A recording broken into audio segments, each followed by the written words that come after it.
Horas, salam sehat, selamat hari Minggu. Adik-adik sekolah minggu, jangan pernah bosan, tetap sehat ya sampai sekarang. Semuanya masih suka cita? Masih. Hari ini kita masuk di minggu pertama setelah Trinitatis. Kiranya semua kita tetap diberkati oleh Tuhan dan kiranya kita boleh mengikuti ibadah ini dengan penuh sukacita. Semuanya harus bersukacita supaya kita tetap sehat dan diberkati Tuhan. Amin. Iya, adik-adik, tadi sudah ada salam dari Pak Pendeta kita yang dari Dado. Adik-adik sekarang siapkan hatimu, siapkan pikiran kita untuk memuji Tuhan. Kata Aman tadi harus bersukacita, memang kita harus bersukacita. Jangan ada wajahnya yang muram, adik-adik ya. Harus bersukacita datang sama Tuhan, karena Tuhan melihat kita sekalipun kita ibadah di rumah, Tuhan tahu. Tuhan tetap hadir di rumah kita, Tuhan tetap hadir dalam hati dan pikiran kita. Oke, kita siap berjumpa. Tetap sebelumnya adik-adikku yang baik, yang cantik, yang ganteng, sayang Tuhan Yesus, kita mau pemanasan dulu ya. Semua berdiri, ayo sama berdiri kita semuanya. Yes, kita harus semangat datang sama Tuhan. Kita mau bernyanyi adu senangnya. Yes, kalau senang wajahnya ditunjukin senang ya sayangnya. Oke, ayo kita nyanyi. Ayo teman-teman. Kita aja ya sayang.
Adik-adik, kita angkat pujian kita hari ini.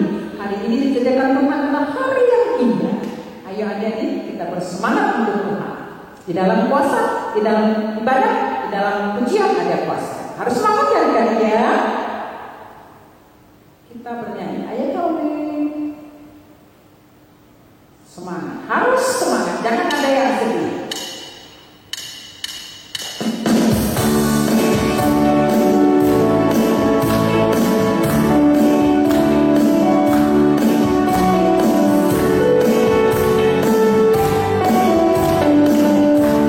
Ghiền Mì Gõ để không bỏ lỡ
tanggung jawab yang diberikan Tuhan kepada kita, kita harus lakukan. Karena disitulah Tuhan melihat.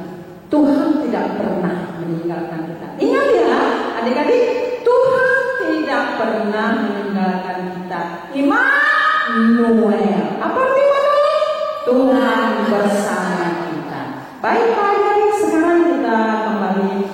Sebelum kita masuk dalam buku Taurat, kita belajar Kidung Jemaat 393. Mungkin adik-adik ada yang bawa Alkitab atau yang sudah langsung ada Kidung Jemaatnya ya, dibuka ya sayangnya. Ya, harus semangat.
Hukum Taurat yang ke-9, jangan mengucapkan saksi dusta tentang sesama manusia.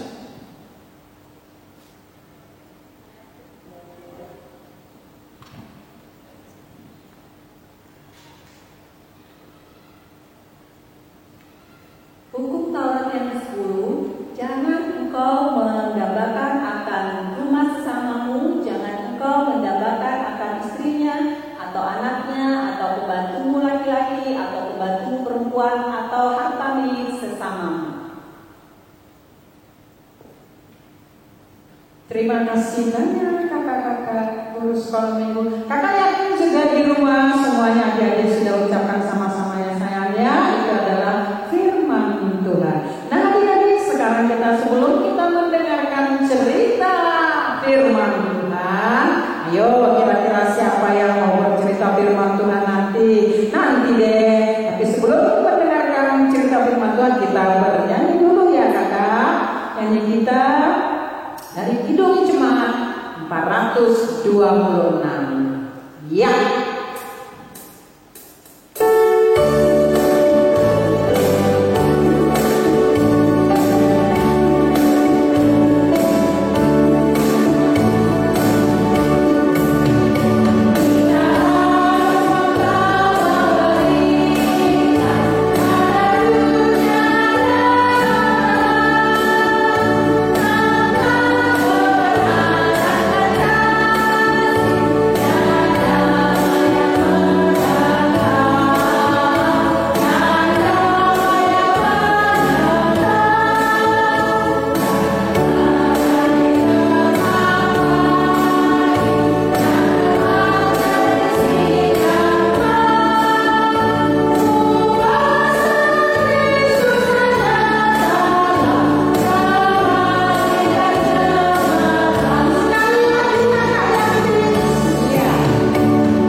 Ya, sekarang kita akan mendengarkan firman Tuhan. Alkitabnya disediakan, duduk manis, kita tenangkan hati dan pikiran kita. Damai sejahtera Allah yang melampaui segala akal, itulah yang memelihara hati dan pikiranmu di dalam Kristus Yesus Tuhan kita. Amin. Ayo kakak-kakak silahkan menempati posisi yang nyaman biar kita sama-sama mendengarkan firman Tuhan bersama dengan adik-adik sekolah minggu yang masih harus tetap ibadah di rumah ya. Jangan bosan ya. Jangan bosan, harus tetap semangat. Iya. Wah, ada apa ini kertas banyak? Surprise nanti ya. Nah, oke.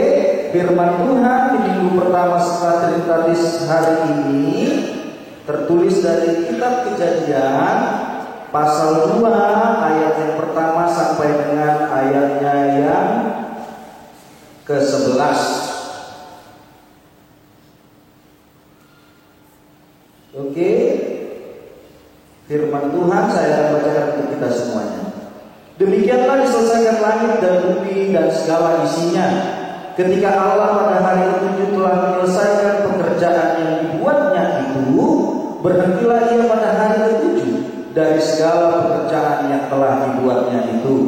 Lalu Allah memberkati hari ke-7 itu dan menguduskannya, karena pada hari itulah ia berhenti dari segala pekerjaan penciptaan yang telah dibuatnya itu. Demikianlah riwayat langit dan bumi pada waktu diciptakan, ketika Tuhan Allah menjadikan bumi dan langit. Belum ada semak apapun di bumi, belum timbul tumbuh-tumbuhan apapun di padang, sebab Tuhan Allah belum menurunkan hujan ke bumi, dan belum ada orang untuk mengusahakan tanah itu. Tetapi ada kabut naik ke atas dari bumi dan membasahi seluruh permukaan bumi itu. Ketika itulah Tuhan Allah membentuk manusia itu dari debu tanah dan menghembuskan nafas hidup ke dalam hidungnya. Demikianlah manusia itu menjadi makhluk yang hidup. Selanjutnya Tuhan Allah membuat taman di Eden di sebelah timur. Disitulah ditempatkannya manusia yang dibentuknya itu. Lalu Tuhan Allah menumbuhkan berbagai-bagai pohon dari bumi yang menarik dan yang baik untuk dimakan buahnya, dan pohon kehidupan di tengah-tengah taman itu, serta pohon pengetahuan tentang yang baik dan yang jahat. Ada suatu sungai yang mengalir dari Eden untuk membasahi taman itu, dan dari situ sungai itu terbagi menjadi 4 cabang. Yang pertama namanya Pison, yakni yang mengalir mengelilingi seluruh tanah Hawilah, tempat emas ada, dan emas dari negeri itu baik. Di sana ada damar berdola dan batu krisopras. Nama sungai yang kedua ialah Gihon, yakni yang mengalir mengelilingi seluruh tanah Kus. Demikian firman Tuhan. Adik-adik sekolah minggu yang terkasih, kalau minggu lalu kita juga belajar tentang hari-hari penciptaan. Ya, Tuhan menciptakan dalam 6 hari. Ya, istirahat pada hari yang ke-7. Hari pertama Tuhan menciptakan terang, masih ingat ya. Hari kedua Tuhan menciptakan cakrawala memisahkan lautan dan daratan. Kemudian hari ketiga Tuhan menciptakan tumbuh-tumbuhan. Hari keempat Tuhan menciptakan benda-benda penerang. Hari kelima Tuhan menciptakan binatang di laut, di udara. Lalu di hari ke-6 Tuhan menciptakan manusia, dan sebenarnya juga binatang-binatang di darat. Binatang-binatang yang besar di darat Tuhan menciptakannya di hari ke-6. Tapi pernah nggak kita coba telaah urutan-urutan penciptaannya? Itu menarik loh. Kenapa Amang bilang menarik? Tumbuh-tumbuhan diciptakan hari keberapa? Hari ketiga. Apa sih yang dibutuhkan untuk sesuatu tumbuhan atau tanaman itu bisa bertumbuh? Tanah, oke. Air, cahaya matahari, oke. Amang akan bahas 2 saja dari segala hal yang dibutuhkan. Pertama, air. Kalau kita baca di ayat kelima, dikatakan memang belum ada hujan. Tapi di hari kedua Tuhan sudah menciptakan cakrawala, memisahkan air di udara, di langit, dan air di bumi, sehingga ada daratan, ada lautan, ada sungai, dan sungai-sungai yang tadi kita baca itu semuanya itu juga terpisahkan dengan darat. Ya, tapi menarik adalah katanya tumbuh-tumbuhan belum bertumbuh karena hujan belum turun. Tuhan sudah memerintahkan hujan turun, tapi ada yang disebut kabut. Ada yang pernah lihat kabut?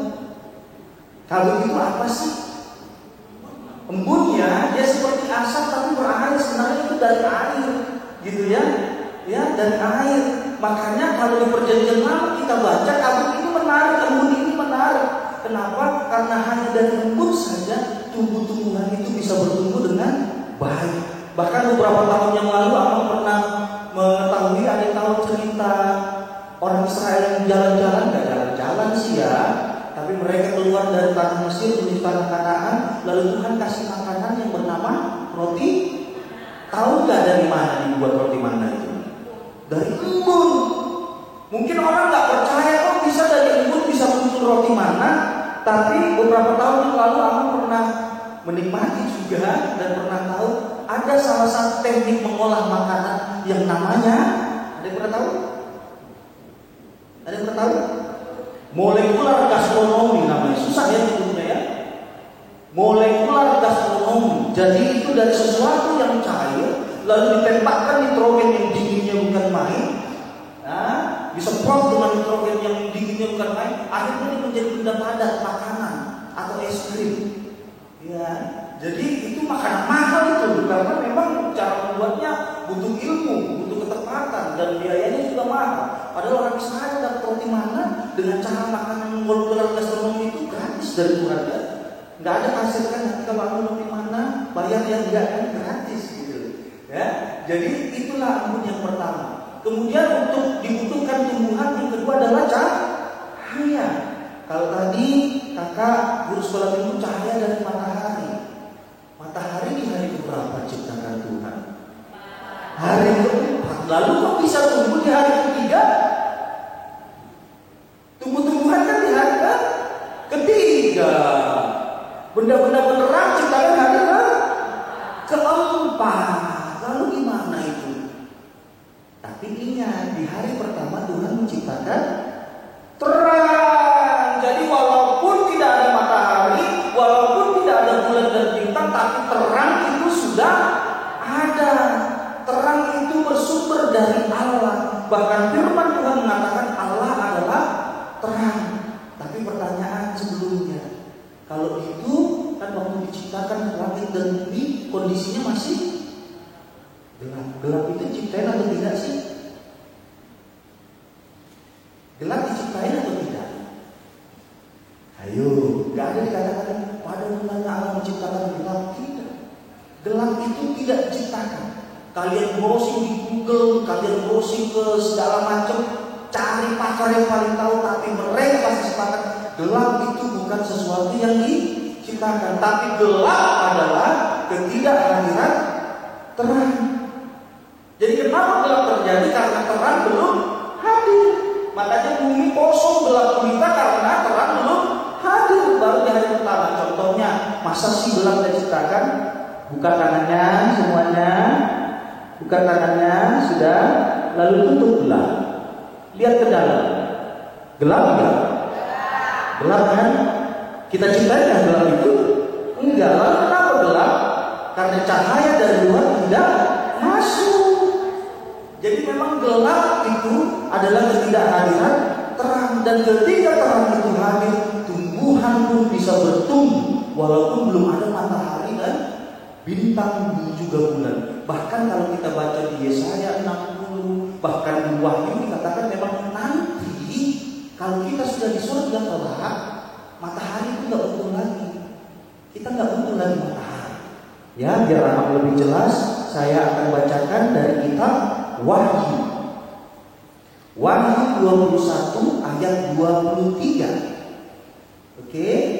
Wahyu 21 ayat 23 dikatakan, dan kota itu tidak memerlukan matahari dan bulan untuk menyinarinya, sebab kemuliaan Allah meneranginya dan anak domba itu adalah lampunya. Jadi nanti di surga itu terang, tapi matahari udah nggak ada, bulan itu nggak ada, karena Allah adalah terang.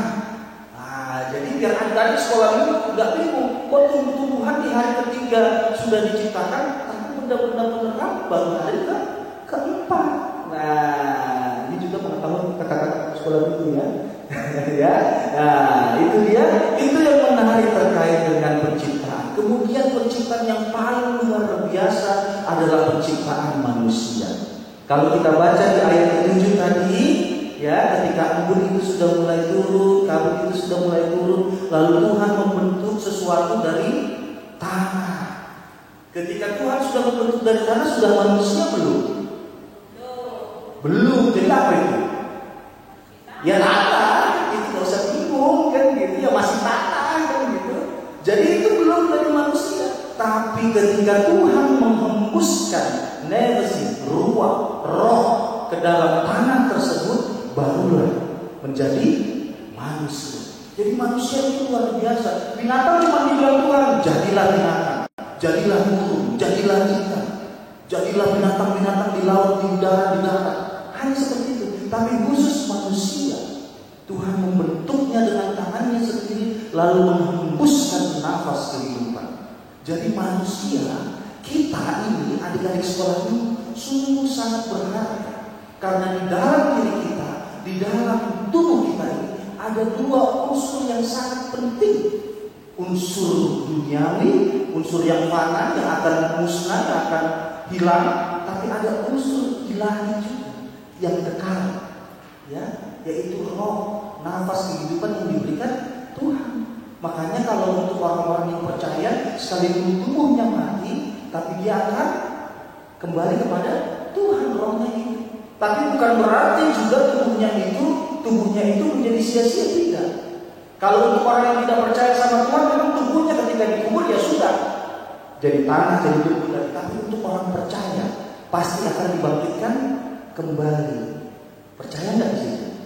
Percaya dong. Dari mana kita percaya? Ya Tuhan Yesus saja. Tuhan Yesus bangkit, apakah dia jadi lebih tinggi kah? Lebih pendek kah? Tidak. Sebagaimana dia mati, begitu pula dia bangkit, tapi disempurnakan dalam bentuk yang sempurna. Ya, jadi jangan heran nanti kita akan disempurnakan lagi tubuh kita. Makanya kalau para nabi, para rasul, ya, kalau dari 12 murid Yesus, tahu nggak bagaimana cara mati mereka? Yang mati enak, nggak mati enak juga sih sebenarnya ya. Yang mati tua lah saya bilang ya. Yang mati tua cuma satu dari 12 murid Yesus, cuma Yohanes. Tapi itu pun sebenarnya sudah berapa kali dia mau dibunuh. Pertama kali dia dilempar dari atas, jatuh, nggak mati. Terus digoreng hidup-hidup, bayangkan.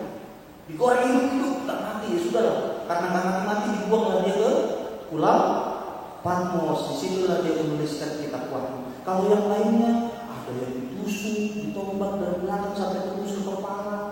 Ada yang disalibkan terbalik seperti Petrus, ya kan? Ada juga yang dipenggal, seperti Yohanes Pembaptis juga, ya salah satu nabi yang memberitakan kedatangan Yesus pun kepalanya dipenggal. Apakah nanti ketika bangkit kepalanya putus bawa-bawa? Enggak ya. Jangan sampai kalian bayangin seperti itu. Tidak, mereka semua akan diubahkan dalam bentuk tubuh yang baru. Oleh karena itu firman Tuhan kali ini ternyata ya, apa yang dipikirkan manusia itu masih kecil terbatas. Tapi apa yang dilakukan Tuhan itu luar biasa dalam penciptaan ini. Oleh karena itu kita harus terus mengandalkan Tuhan, mengandalkan terang itu, mengandalkan sumber kehidupan itu. Ya, jadi adik-adik sekolah minggu harus tetap bertuhan. Jangan sia-siakan keselamatan yang sudah Tuhan berikan. Bagaimana cara supaya kita memanfaatkan keselamatan itu? Tetap berbuat baik, tetap berdoa, tetap memuji nama Tuhan. Apalagi sekarang kita di rumah terus, jadi banyak waktu untuk membantu orang tua. Jangan semakin banyak waktu di rumah jadi tambah nyusahin mama. Pak, snack pagi belum? Snack sore belum? Jangan gitu. Mak, yuk kita masak bareng misalnya gitu. Walaupun saya bagian yang mencicipi, ya itu nggak apa-apa. Ya, bisa juga seperti itu. Tapi ini ada begitu banyak hal yang bisa kita lakukan sebagai wujud kita untuk memuliakan Tuhan, tanda syukur kita. Nah, sekarang memang ada sebuah permainan. Ini, ayo kakak-kakak guru sekolah minggunya. Nah, kertas yang sudah dilihat-lihat dari tadi ya, kertas yang sudah dilihat dari tadi, apa sih maksudnya? Apa sih tujuannya? Nah, jadi kertas-kertas ini itu digambarkan seperti manusia, ya. Kakak-kakak guru sekolah minggu dan Amu Pendeta juga di sini memegang 3 kertas ini gambarkan manusia-manusia yang ada di dunia ini, ya. Kalau secara kasat mata, secara sederhana kita lihat kayak nggak ada bedanya ya. Karena memang setiap manusia ciptakan Tuhan juga memang unik-unik. Dalam arti kita tidak bisa membedakan mana orang yang percaya sama Tuhan, mana yang kadang percaya kadang tidak sama Tuhan, mana orang yang memang tidak berdoa sama sekali, tidak beribadah sama sekali. Tapi nanti di waktu yang tepat Tuhan akan menunjukkan itu semua, mana yang sungguh-sungguh adalah anak Tuhan. Ya, jadi 3 ini menggambarkan manusia. Kakak, coba. Ini gambar yang pertama. Ternyata, iya.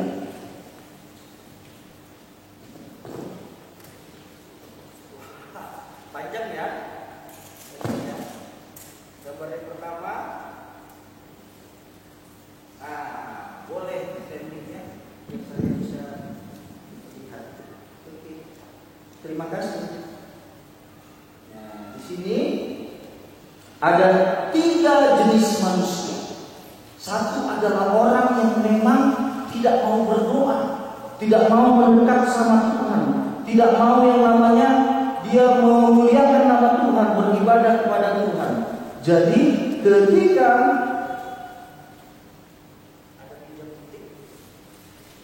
wah, semua berdoa. Terima kasih, baik. Jadi ada orang yang tidak mau bertuhan, tidak mau berdoa, tidak mau percaya kepada Tuhan. Sudah siap kakak-kakak? Lalu datanglah pencobaan. Pencobaan itu datangnya dari iblis. Dan iblis itu mau supaya kita terpisah dari Tuhan. Lalu dia menggunting kehidupan kita dengan segala hasutannya. Gak usah lah ibadah sekolah minggu, itu kan kartun masih enak, nonton aja dulu, nggak usah lah bantu mama, mendingan tiktokan enggak, ya, mendingan kita nonton saja. Tuh iblis menggunakan berbagai cara untuk memisahkan kita daripada Tuhan. Dan kalau kita memang tidak mau berdoa, tidak mau mengandalkan Tuhan, iblis terus menggunting kehidupan kita. Dan apakah yang akan terjadi?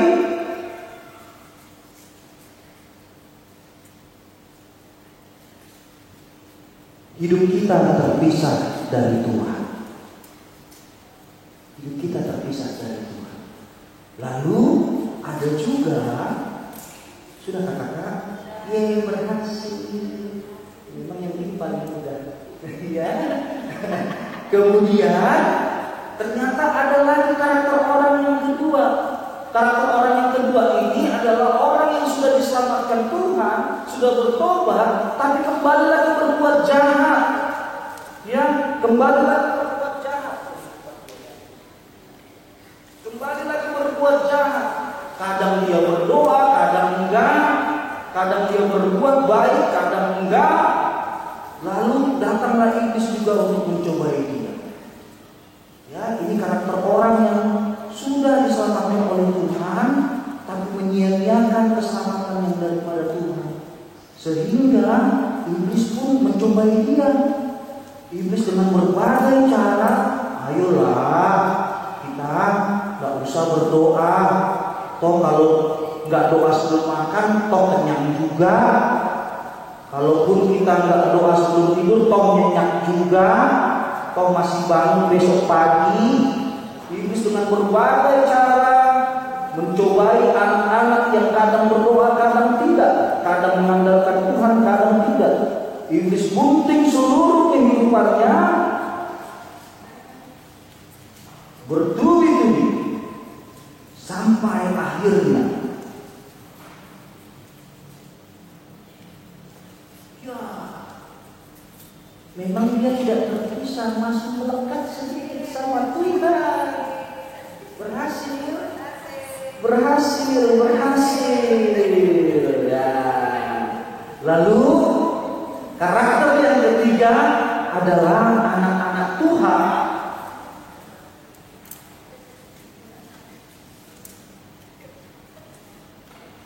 Anak-anak Tuhan yang sudah menerima keselamatan daripada Tuhan dan tidak mau lagi berbuat dosa. Misalnya, kalau sudah minta maaf sama mama, jangan diulangi lagi. Kalau sudah minta maaf sama teman, jangan dilakukan lagi. Nah, tapi meskipun kita sudah dekat sama Tuhan, kita sudah tidak berbuat jahat lagi, iblis tetap mencobai. Iblis tetap datang mengganggu kita. Bagaimana caranya supaya kita terpisah dari Tuhan? Iblis datang dengan berbagai cara supaya kita tidak lagi ingat Tuhan. Dia gunting-gunting kehidupan kita. Misalnya dalam kondisi sekarang ini, kan kakak-kakak guru sekolah minggu kan nggak melihat kita ibadah di rumah. Jadi kan kakak-kakak nggak ada yang tahu kita ibadah kita. Nggak usahlah ibadah, tapi karena kita tetap bertuhan, walaupun tidak ada kakak sekolah minggu, kita akan tetap beribadah di rumah. Misalnya pas mau makan, kan nggak ada mama bapak, nggak usahlah berdoa. Tapi walaupun tidak ada mama dan bapak, pada saat kita mau makan, kita tetap berdoa sebelum makan. Lalu iblis terus mencobai kita. Apa yang akan terjadi? Ternyata yang tadinya kita kecil jadi semakin besar. Hidup kita bisa menjadi berkat buat siapa saja. Bahkan bukan hanya satu orang, bisa berapa orang masuk ya. Nanti coba dites di rumah ya. Mama sama bapak juga masuk ke sini, mama bapak ya, dan gitu. Bisa masuk ya? Jadi tetaplah mengandalkan Tuhan, apapun kondisinya, walaupun di rumah masing-masing berdoa dan beribadah, tetap berdoa dan beribadah di rumah, sehingga hidup kita jadi semakin besar, semakin besar di dalam Tuhan. Amin. Amin. Tuhan memberkati.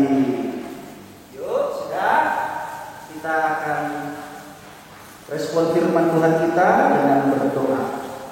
Kita satukan hati dan pikiran kita berdoa. Terima kasih Tuhan, seperti firman-Mu yang mengatakan bahwa segala sesuatu itu bersumber dari Tuhan. Dan memang Tuhan adalah pencipta kami. Tuhan adalah sumber kehidupan kami. Sehingga jikalau kami sudah mengandalkan Tuhan, maka hidup kami akan terus diberkati. Sama seperti tadi, memang secara sederhana kami tidak tahu, orang lain mungkin tidak bisa mengetahui apakah kami sungguh-sungguh beribadah, apakah kami sungguh-sungguh bertuhan. Tapi jikalau kami sudah menerima keselamatan berkat yang daripada Tuhan, biarlah kami semakin sungguh-sungguh. Sekalipun orang tidak melihat, sekalipun orang tua dan teman atau saudara tidak melihat kami, tapi Tuhan tetap melihat kami. Sehingga kami dengan sungguh-sungguh tetap setia beribadah dan memuliakan nama Tuhan. Ya Tuhan, berkati setiap keluarga kami, terlebih dalam kondisi saat ini, supaya kami tetap sehat, tetap semangat, tetap berbahagia, karena damai sejahtera Tuhan tetap tinggal di rumah kami. Sehingga sekalipun kami dalam kondisi yang sulit, kehidupan yang penuh keterbatasan yang harus selalu di rumah, sekolah di rumah, ibadah di rumah, berkegiatan di rumah, tapi kami bisa tetap bersukacita karena di rumah kami ada Tuhan sang sumber kehidupan kami.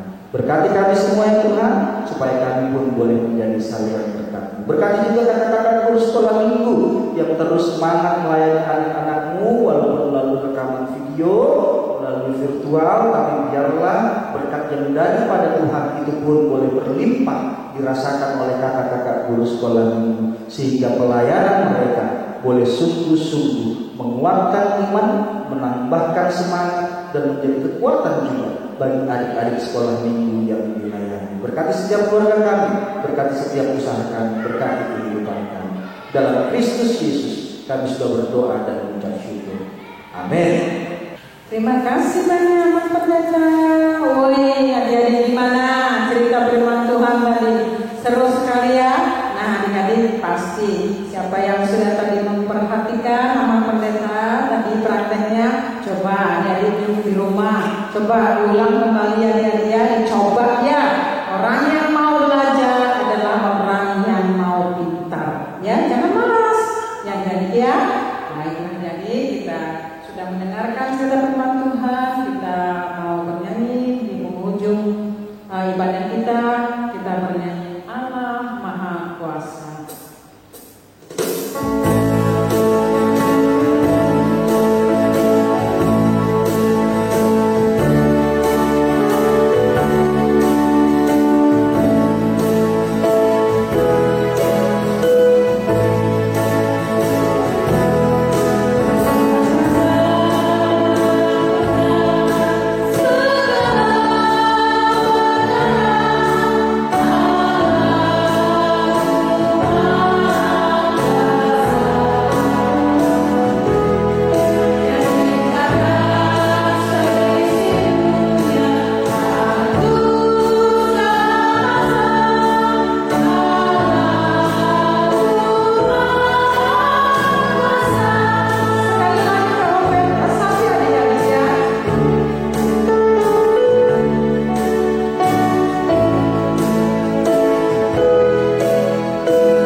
ibadah minggu kita pada hari ini, kita bersama-sama mengucapkan doa Bapa kami. Bapa kami di surga, kuduskanlah namamu, datanglah kerajaanmu, jadilah kehendak-Mu di bumi seperti di surga. Berikanlah kami pada hari ini makanan kami secukupnya, dan kami kesalahan kami seperti kami juga mengampuni orang yang bersalah kepada kami, dan janganlah membawa kami ke dalam pencobaan, tetapi lepaskanlah kami daripada yang jahat, karena Engkau yang punya kerajaan dan kuasa dan kemuliaan sampai selama-lamanya. Amin. Tuhan memberkati engkau dan melindungi engkau. Tuhan menyinari engkau dengan wajahnya dan memberi engkau kasih karunia. Tuhan menghadapkan wajahnya kepadamu dan memberi engkau damai sejahtera. Amin.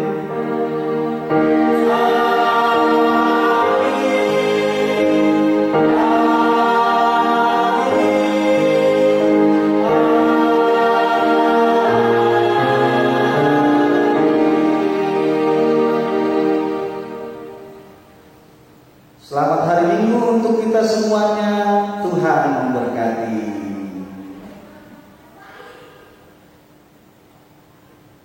Ya, adik-adik, kita sampai di penghujung ibadah kita. Adik-adik, dengar-dengar apa kata orang tua. Jangan lupa cuci tangan, makan makanan yang sehat. Pokoknya adik-adik jangan makan makanan yang tidak sehat. Oke adik-adik. Dan nomor satunya berdoa kepada Tuhan. Oke adik-adik.